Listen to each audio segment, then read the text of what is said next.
Our next speaker is Dr. Lisa Keith. She is our research plant pathologist here at PBARC. Been with us maybe 17 years, something like that, Lisa. Yeah, almost 18. Came right after me, 18 years. She is an army of one when it comes to plant diseases in Hawaii. And she's in great demand because she has a range of expertise. She uses both lab, greenhouse, and field-based techniques to detect plant pathogens, study their biology, and of course develop control measures. She has been working quite a lot the last few years on the rapid ohia wilt problem in Hawaii, but she also works on all of our tropical crops, including Anthurium and orchids. So, aloha. Thank you. Well, thank you for the opportunity to share our update. And I'm going to just kind of go towards the corner so you can see my face and I can see the slides if you don't mind. I titled the talk today, Ornamentals in Hawaii, Bacterial Attackers Revealed. You know, it seems, as Eric mentioned, as we're moving forward, environmental changes are happening. We see newly emerging, first-time emerging issues.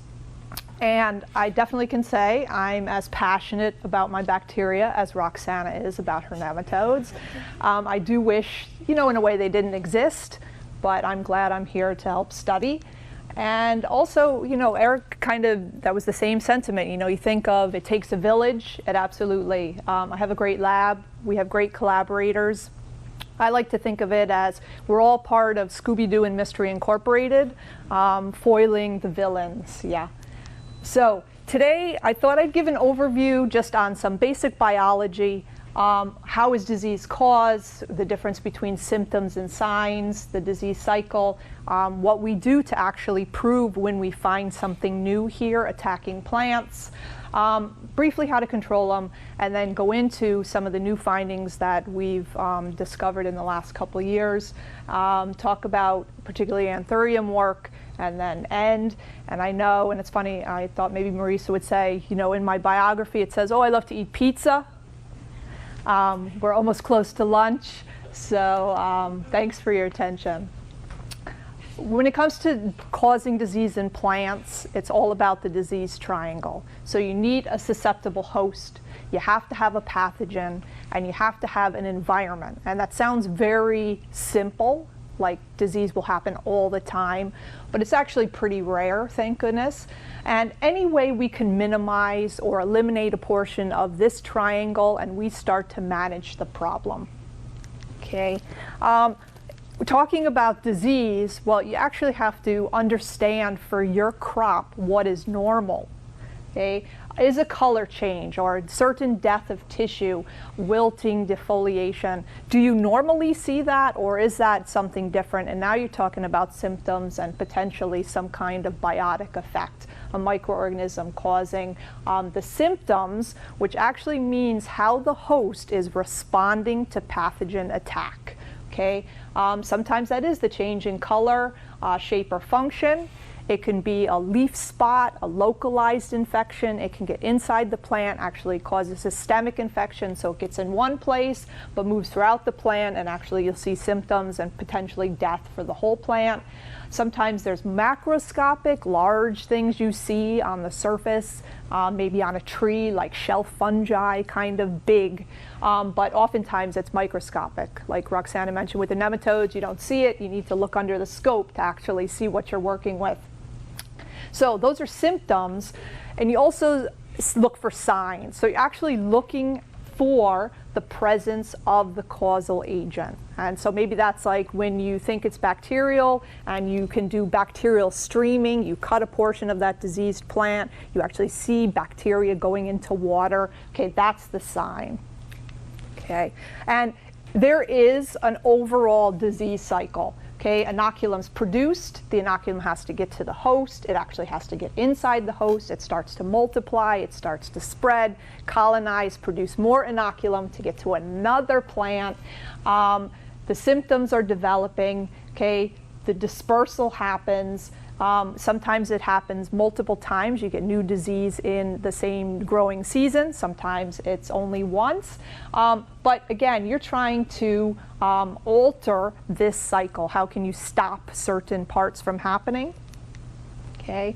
And I mentioned some of the things I'll talk about today were first findings here in Hawaii. And when you stumble upon something new, you actually have to go through a series of steps that prove the pathogenicity for this new pathogen. You'll understand what the symptoms are in the field. Okay. You'll isolate a pathogen into a pure culture. You'll go through and actually do inoculations to reproduce precisely what you're seeing in the field. You re-isolate the fungus or the bacteria, so whatever you put in and caused the symptoms, you now get out, and that completes what is actually Koch's postulates, a procedure that's been going on since the late 1800s to prove many, many diseases.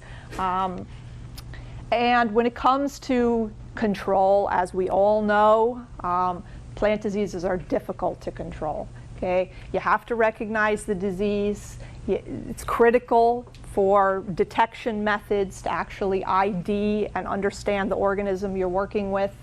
As Roxana mentioned, you know, start clean, stay clean. If you can maintain pathogen-free plants, so you're distributing pathogen-free units, but it's all about all of the work you're hearing today. You know, there's no magic bullet. It's all an integrated pest management system. And some of the management practices, you know, evasion, okay, not putting it in the place where there's a problem, excluding it. So that's like if you have a clean greenhouse, you know, walking in, you're putting water, your foot bath, or other ways of keeping your pathogen out of the house. Once it's there, eradication, how to protect, looking at resistance, and often types of therapy or chemical or natural, healthy, friendly methods of control. Okay, so I'm going to talk about two recent introductions, and then, like I say, go on to bacterial blight of Anthuriums and a bunch of work that we're doing there, including population studies. I'll give a disinfectant update, and also just briefly mention, you know, what you've heard today about our giant pipeline with our new turner of the pressure gauge, right, at our bacterial resistance. Okay, so bird of paradise.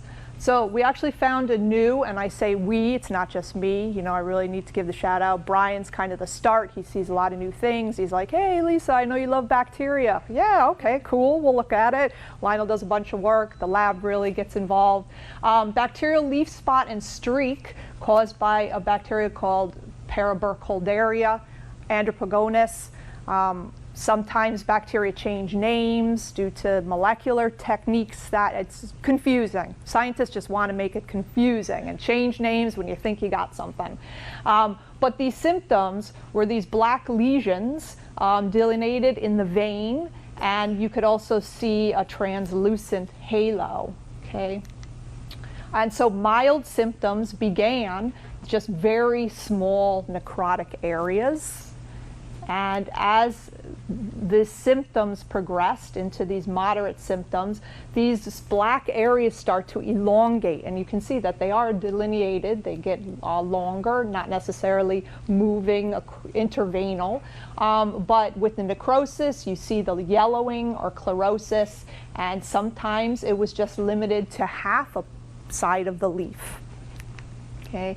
When it came to severe symptoms, essentially now all of these striped lesions and the chlorosis that you're seeing, the yellowing, now pretty much takes over the entire leaf. And there's also petiole streaking beneath the leaf lamina.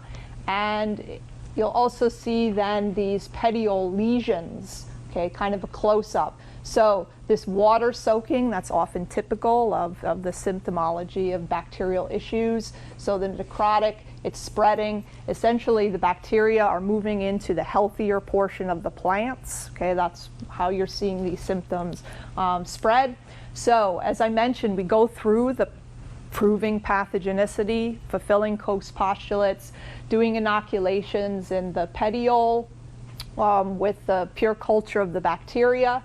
2 to 4 weeks later, actually starting to see the same symptoms of the petiole, and then the development as the new leaves unfurl, the same kind of necrosis, sclerosis, okay? Get our bacteria back out, and we've completed pathogenicity testing.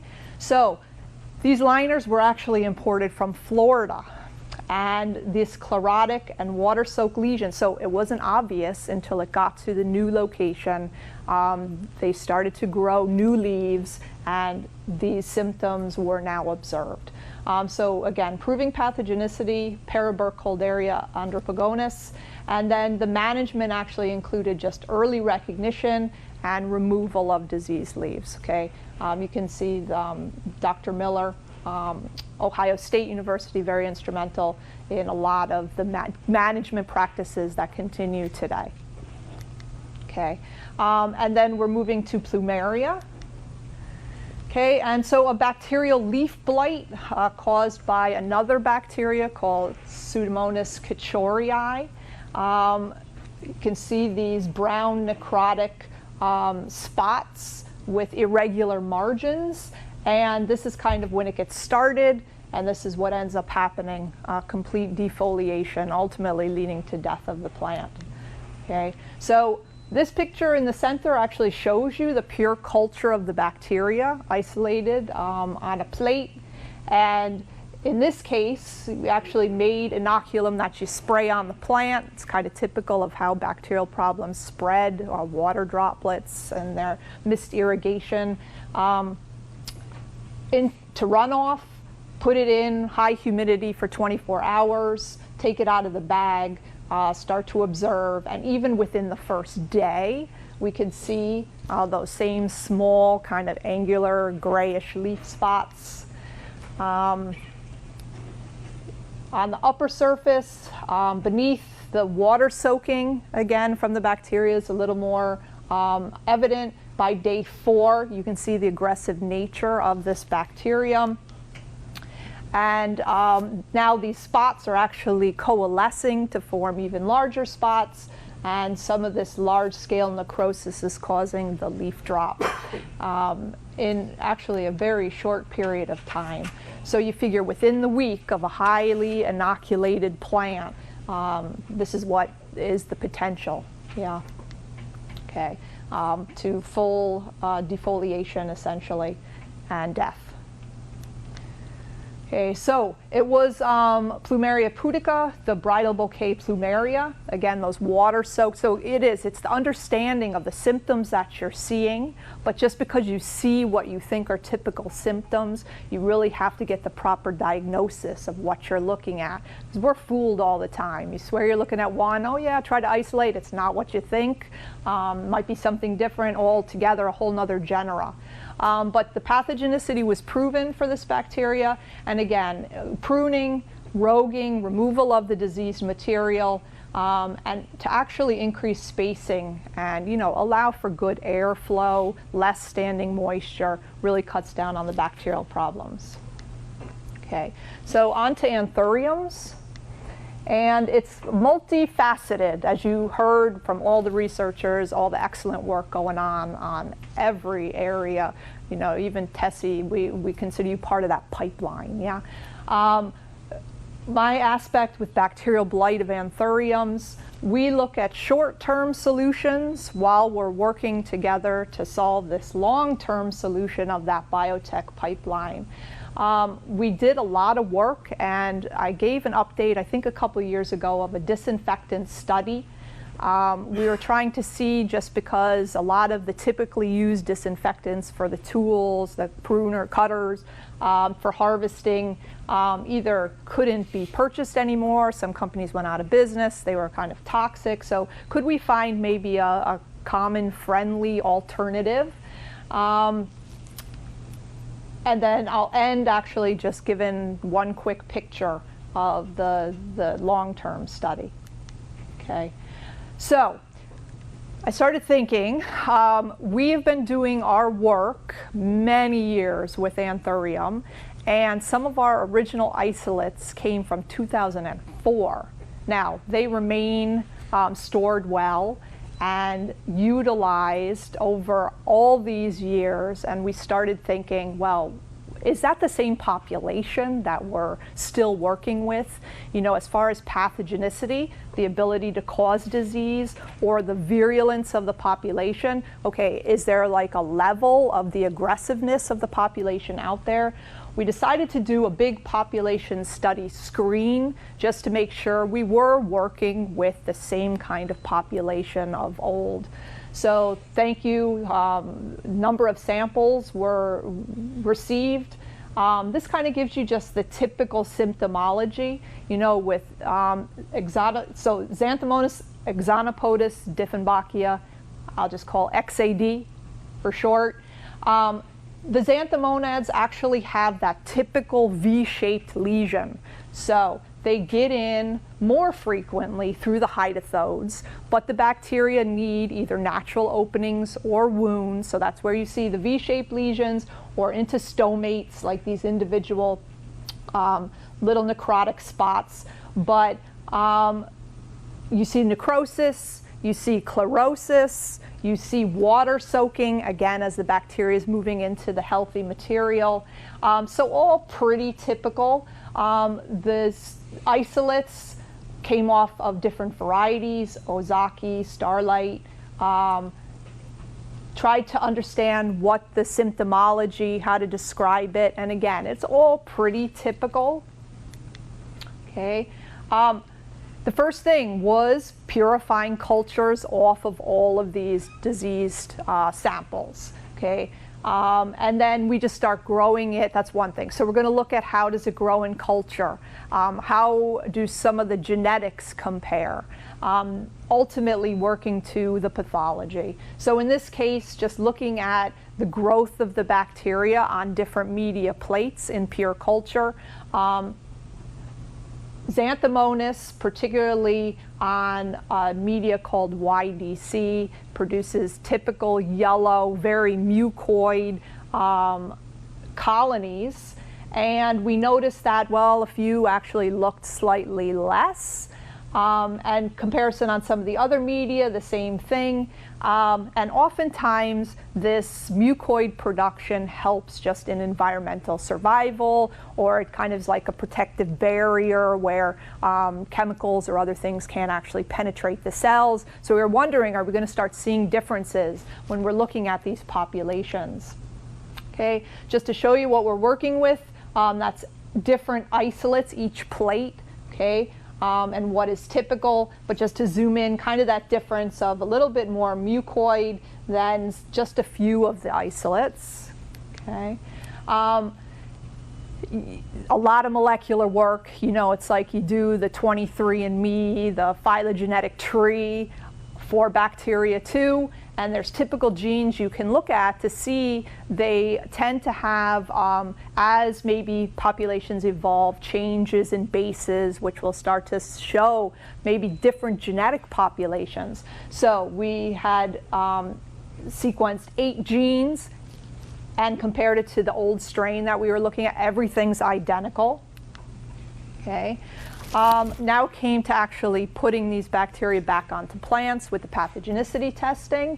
The typical method, really, with bacteria, you're growing it on a plate, you're starting a liquid culture, you're setting it to a certain OD reading, which corresponds to the number of cells per mil that you're going to apply. In this case, to speed up the process, we cause little wounds, cut little wounds into the leaf just so we know the bacteria are going to get into these wounds. Spray until runoff, same thing. High humidity for 24 hours, then put it on the greenhouse bench. Actually observe for every week for 2 months to see what happened. We had developed a rating scale many years ago for the large-scale screening project that we had, and Lionel actually then revised and improved, I feel, the rating scale. As far as 0 being healthy, 9 essentially being 100% leaf drop in that 2-month period leading to the death of the plant. And then whether it's just little spots on one or multiple leaves, does it go systemic, does it cause leaf drop, and again, then the extreme being the death of the plant. Okay. So just various isolates and then compared to a control, so showing that even if you're cutting and spraying with water, you're not going to kill your plant. The final rating after the 2-month time, I mean, it really, from systemic infection, pretty much the bulk of the isolates are showing this almost, 60% plus leaf drop and death. Again, kind of those typical V-shaped lesions, a lot of the water soaking, necrosis, sclerosis, and then unfortunately within 2 months. I mean, and sometimes some of the infection would cause leaf drop. You'd actually see new leaves being produced, but because the infection is now systemic, again, throughout the gobo, anything new would essentially die within that time period. Okay, so for the short-term study, now we knew essentially we're working with the same population, okay, what's out there. The disinfectant study, we showed that Lysol and rubbing alcohol actually showed really good effect. We're curious, we heard word maybe, oh, is there any chance of combining the two? And then also, what if you make up your solution and then you store it? Will it lose its effectiveness over time? So that's really what we were going for. And just to remind you of the methodology we use, kind of a mock experiment in the lab, but with a nice sharp tool, we would dip it in the inoculum and then dip it into whatever disinfectant and then actually cut into the media. Okay, so the bacteria will love to grow here if present. And so after a certain amount of time, comparing 0, 1 second dip, 5, 10 seconds in the disinfectant, what happens then over time. Okay, so what the data will show, really just to summarize, and then the highlight of yellow where there's an excellent effect, make up Lysol, 1x and 2x, look at the alcohol, and actually then try to combine whether you used it immediately, stored it, and did the test 7 days, and then 14 days, okay? So in the case of a very sharp scalpel, either Lysol, alcohol, they work great. There is no growth of the bacteria, and so really the summary is no sense in even looking at combining. And there's no effect. You figure you have 91% alcohol in a bottle, you have your Lysol in a bottle, storage time, there was no effect, okay? So each one on its own held up statistically. They're both effective at killing the pathogen. The suggested dip at least 5 seconds, okay? No storage effect. And I kind of mentioned the integrity of the tool, which is what I'll go into here. So now the thought is, well, what if you don't have a tool that is, a nice sharp surface? Now it's getting old, maybe has crevices, the bacteria can kind of hide, it's harder to get the disinfectant, hard to reach the organism. So we kind of switched to a toothpick, thinking, oh, it's kind of porous and it will absorb, and kind of mock that old tool effect. Okay, and went through the same thing though, dip it in an inoculum, dip it for a certain amount of time in the disinfectant, put it back onto the plates and see what happens. Okay, this is where it is really, the integrity of your tool is very critical. Highlighted, now you can see that in the previous, right, the scalpel method, oh, there's a lot of yellow, not so much when it comes to this toothpick. Alcohol worked really well, Lysol did not. You're still seeing living, growing bacteria, even after 10-second dip of your tool. The combination didn't work any better. I mean, it didn't actually have any kind of synergistic effect. You do see a slight, yes, you see a reduction in growth as the time your tool is dipped in the product, right, towards 10 seconds. But you can also see that when you mix some of these Lysol, alcohol, you start to, the efficacy goes down as it's stored together, okay, if that makes sense.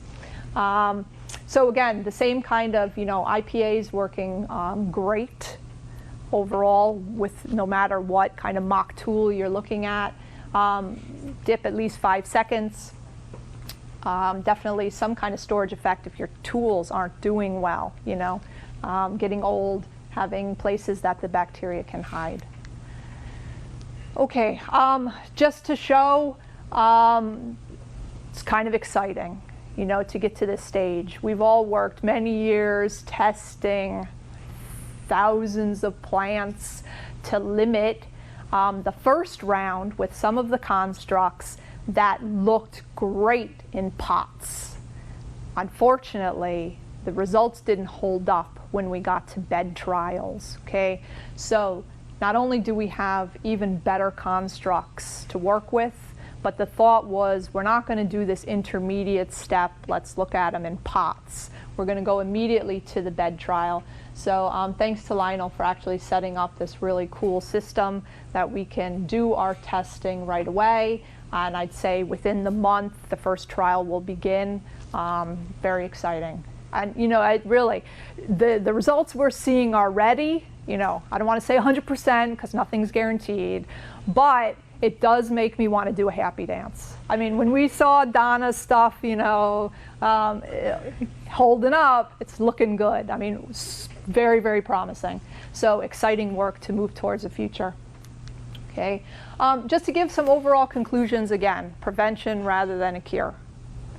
It is a holistic approach. So if you can avoid disease altogether, but if you can delay symptoms, Roxana mentioned healthier plants. Start with healthier plants, keep them healthy. If there's a way to actually decrease the amount of inoculum to start, it will reduce the rates of disease development, okay? We're all trying to work on short-term solutions, long-term solutions. Again, you really have to know what you're working with. Accurate diagnosis is key. And really everything with management, we're hoping for the most environmentally friendly, the most economical, practical that the growers are willing to adopt. Yeah. So with that, I thank you very much. Appreciate your listening to our update. So if you have any questions, and if not, it's lunch.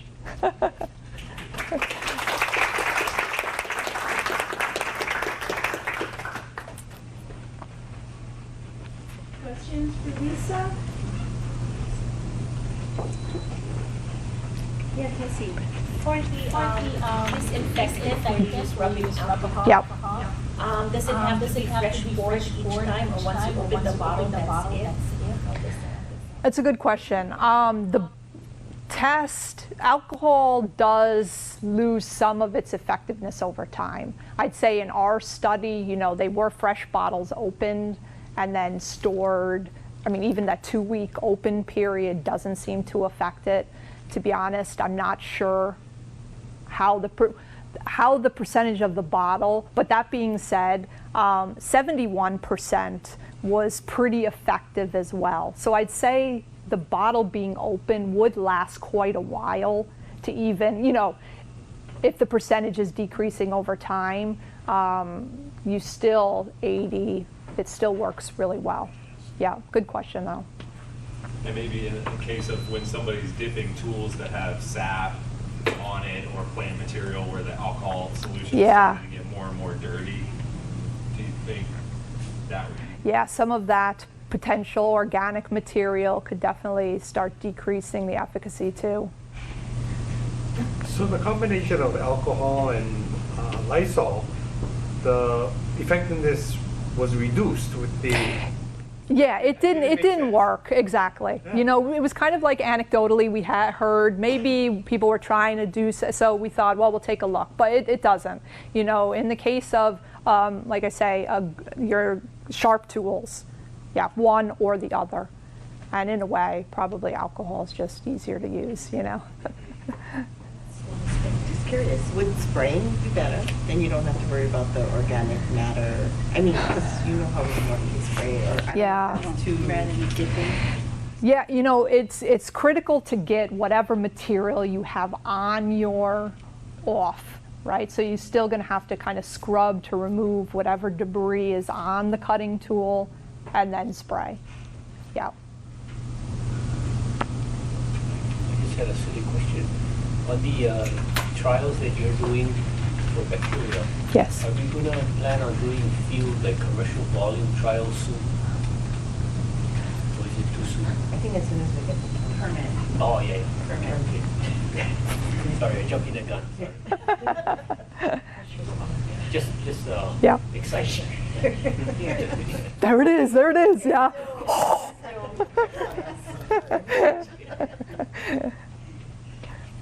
Okay. Okay, well, thanks so great much. talks this morning, everybody.